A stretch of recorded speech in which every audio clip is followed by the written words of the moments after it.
And it gives you a chance to actually fit in any sector. Certainly. Every sector It deal with your, numbers. Yeah, yeah. It broadens your... Okay, so from looking at your profile, you are very experienced. You've worked with a lot of SMEs in Nigeria. So we want to know, we'd like to know, are there a set of or body of knowledge that an SME founder in Nigeria should have? And the part B to that question is, are there books you could recommend to these founders that could, better them? Okay, I mean, that's a deep question, because business is very diverse, very broad. Very dynamic. So I wouldn't say that there's any specific body of knowledge, like some book, you read it and you're a good businessman. Sadly, it doesn't exist. I wish it did. But one thing is clear is that, you must never stop learning. So for someone who wants to become a business person ultimately, and then you're starting rather small, you must have a voracious appetite for knowledge. And because knowledge is infinite, you can never stop learning. And unfortunately, the hours in the day are finite, right? Yes. So you need to find a way to prioritize what you're learning. You can be learning forever. But if your ultimate goal is to own and run a business and be good at it, then you need to prioritize what you're learning. And in running a business, you can maybe classify the bodies of knowledge into two broad parts. Okay. On one hand, you have the core area that your business operates in, right? That is the sector, the market. Absolutely. So, you want to you want to bake bread. There's the bread industry. Yes. And then there's a deep body of knowledge there, right? You want to be, say you're a mechanical engineer, you want to support people's generators, fix their generators. Deep body of knowledge there, right? So for me, the first priority for a businessman or a prospective business entrepreneur is to understand the sector you want to play in. And you can do that by reading from the news, right? To trying to work in that sector if you can, because there's nothing like doing to help you learn, right? And then through interaction, you join the industry association. People in those industries will meet and they'll exchange knowledge and you learn. And so there's that.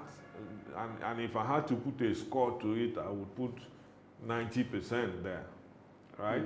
Then there's the second broad segment, and that is, the underpinnings, what helps you actually run a business and it runs well, right? So that's finance, that's human capital management, that's supply chain management, ethics, and so on and so forth. So, and don't get me wrong, they're also very important, right? Yes, sir. But as an entrepreneur, your first business is to run your business, understand your business. So for clarity's sake, are you saying that for the first important part of being an entrepreneur is understanding your craft? Correct. Right? Correct. That's the starting point. Okay. Right? Not to say that the other parts are not important, but if you had to devote your time to gaining this knowledge, it would make sense to allocate a larger segment of your time to this core area, basically producing your service and selling it. Those two things, if you can do it, you have a business, right?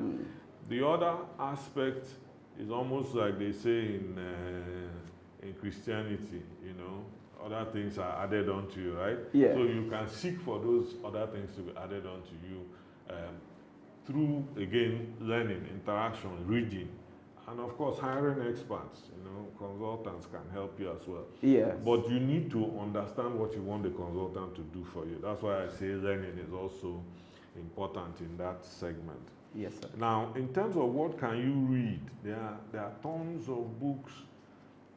Again, the body of knowledge is limitless. Can you mention 5 to us? So if you wanted to, so let me describe broad classes, not necessarily titles. Classes. Okay. Yeah? So you want to read about the experiences of other entrepreneurs. So biographies of successful entrepreneurs, particularly people who had the same kind of trajectory you are looking to have.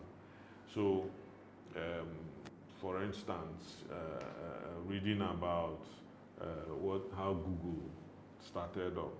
These guys were students in the university dormitory, and they started working on something, and it took up. So, find books like that and read them. Right? It tells you, first of all, it prepares you for the sort of challenges you face as you begin your business.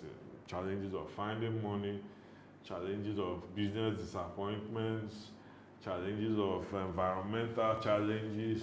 All those things are part of life. And when you see how other people were able to surmount those challenges, they help you. Then, of course, you have something that I think is very useful for a budding entrepreneur.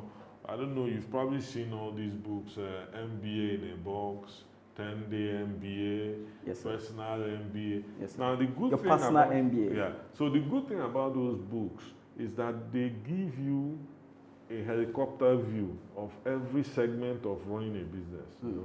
From human capital management to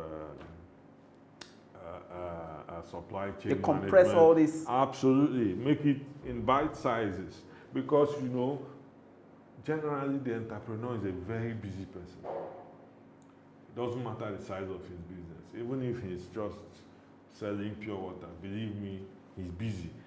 His head is occupied 110% by the challenge of, how do I sell the next bag of pure water? So you find that he really doesn't have much time to digest Harvard Business Review. You need something that compresses the information and gives it to you in a chunks, concise manner. In chunks that you can manage. So that's what I would recommend. In summary, spend as much time as possible understanding your business. Okay. All right? Understanding how to produce the service or the product, understanding how to sell it. Okay. And then add these other things that are good to have.